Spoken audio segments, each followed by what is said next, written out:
Lesotho, one of the developing countries in Southern Africa, most resourceful in water and also known by its eye-catching mountainous view, is no exception from improper sanitation facilities, especially in schools.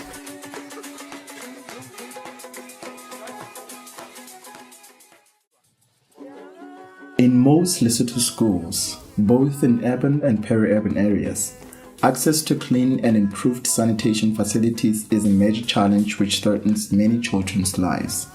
It is in this kind of situations where little teenage girls are forced to stay at home while menstruating due to lack of privacy and comfortability in their school toilets. I have my period. I'm going to the toilet, but I won't feel comfortable because we are young and we share toilets with young child, and we are not able to change our pad in the toilet because sometimes we are ashamed of seeing these children seeing us changing because they will go and tell everyone. We panic and we waste time in the toilets for our studies in the class because we make a queue in the toilet and we are new. I think you should build us toilets with doors so that we'll be able to have help ourselves comfortable. Wash hands with water and soap. Let us all say, wash hands with water and soap. What we actually believe is that sanitation is supposed to be a subject in school where you can teach children from ground level up on how to use toilets, how to be health and hygiene, how to be effective in sanitation. Because the moment when you start training them, they will start going home and also train their parents on how to use a toilet efficiently. If you take a look at bad sanitation, I think one of the biggest diseases that they will get is most probably diarrhea, and that will break down your immune system. That will make you most likely to catch any other disease. If you take, for example, a child that gets sick because of bad sanitation is not going to be able to go to school for at least a few days. Besides only that he's not getting educated. A lot of times in these areas, you will see the parent needs to stay home to take care of that child that's sick at that stage. When doing that, they will also lose income as they cannot go to work as they need to take care of their children. Or the other sad thing about not having proper sanitation in schools is also you will see a lack of proper school work because of hands that's dirty, etc. that will affect the neatness of their work. If you look at the hygienic conditions in our primary schools, that is a clear indication that we really have to move from where we are to a better state. You will see that especially in government-controlled schools, this is where the Ministry of Education is actually putting a stamp, or is actually indicating where it wants the status of schools to be. But the majority of the schools in the country are not necessarily government controlled, and the situations there are worse. They really need some attention.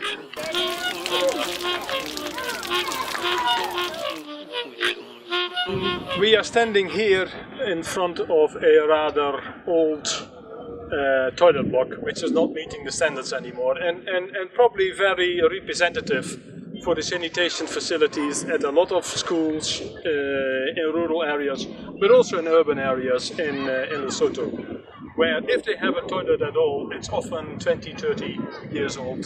And this is, for example, not meeting the standards. It has no door anymore, so there is no safety, there's no dignity for the pupils. Everybody can walk in and out. The ventilation pipes are broken, so that means that flies can easily go in and out. The slab is broken on top, so pupils start using this as an informal toilet. So this kind of structures, and you will find them in many places, is maybe even more a threat to health than people using the bush. This sanitation challenge in schools is spread countrywide. To address it, a project for child-friendly, gender-sensitive, ecological and sustainable school sanitation systems in urban and peri-urban areas of Lesotho has kick-started, targeting the 12 urban centers of the country by providing up to 40 schools with modern on-site sanitation systems funded by the European Union. Technologies for Economic Development, TED, is an NGO, a Lesotho-based NGO that is working in the fields of sanitation, energy and biodiversity. And in our work on sanitation, we also work with schools. As we go through different schools in the country, we found the alarming state of sanitation in schools. And we got worried because this is where at school you would think that kids have to learn, and what they learn should be probably what we want them to know. But the sanitation that you find in schools is really shocking.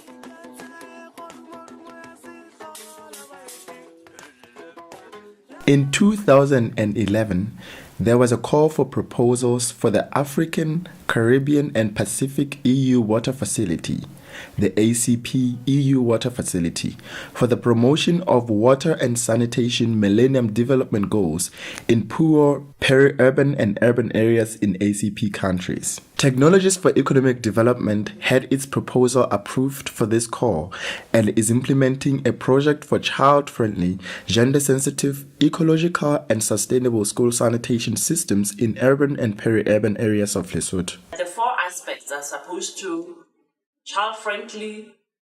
We have seen in the schools that the toilets that are existing are not friendly to children. They have slabs which are higher than, it's difficult for me to sit on those toilets, tall as I am. They cannot be easily cleaned. That's a challenge, also made from concrete. The other part is that with the gender sensitivity, there's nothing in these cubicles that caters for girls who probably are even on menstruation. There are no sanitary pad facilities. There's no hand washing facility. The doors are not there. So there's no privacy. The ecological part of it is that the toilets are really supposed to, in order to be sustainable also, the toilets which we want to bring have to really have the contents sanitized and then put back to nature.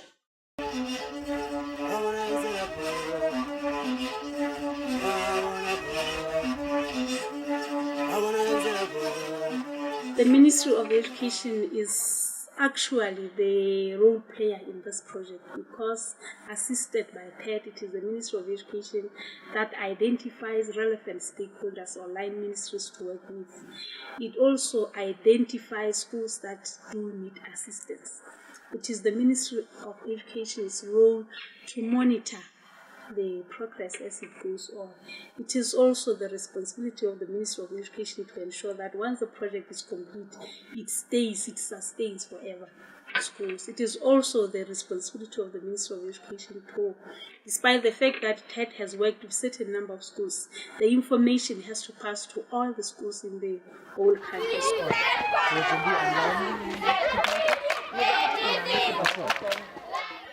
The current sanitation situation in our school is not good. It's very poor.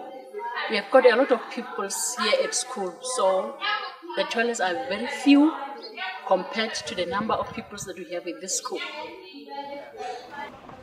With all the necessary information gathered and the technical feasibility done, now came the essential part of the project, the actual construction, carried out through engaging some of the locals guided by a construction company. Beginning with the assembling of precasted slabs inside a 1-meter pit, and then the sealing of the slabs to ensure no leakage of waste or pollutants into the underground water. All these steps are carried out with close supervision of BORDA to maintain their standards. If you take a look at the inside of the toilet, the first thing that you will notice is we've got a hand wash facility at the top. You can fill up with water. In this case, it gives you the chance to wash your hands under running water, which is a very, very big health and hygiene thing. The second thing that you will notice, the same water that you've now used to wash your hands will go into your cistern. The cistern is fitted with space for your soap to be placed down that you can also use. That same water is going to go into your cistern that you can then flush in this case. In this case, the flush is going to be for cleaning of the pedestal and not for transportation like in your normal waterborne systems. It's fitted with a child safety seat that's fitted to the pedestal, which is not a loose item that can be lost. The other benefit that you've got inside every toilet is fitted with an educational sticker that basically just trains the people on how to use it effectively and what not to do and what to do in your toilet. Just with waterborne systems, it is very essential to keep these toilets well maintained and clean in accordance to the instructions and training that is given before use. Now, with all the groundwork completed, learners could hardly contain their beaming joy at the grand opening ceremony of these toilets. An expression of gratitude was harmoniously put into songs and dance. Present at this celebration, the Honorable Minister of Education and Training officiated the use of these facilities by cutting the ribbon. We are continuing this project with a burning hope that more school facilities will be improved and pupils' lives will be positively impacted.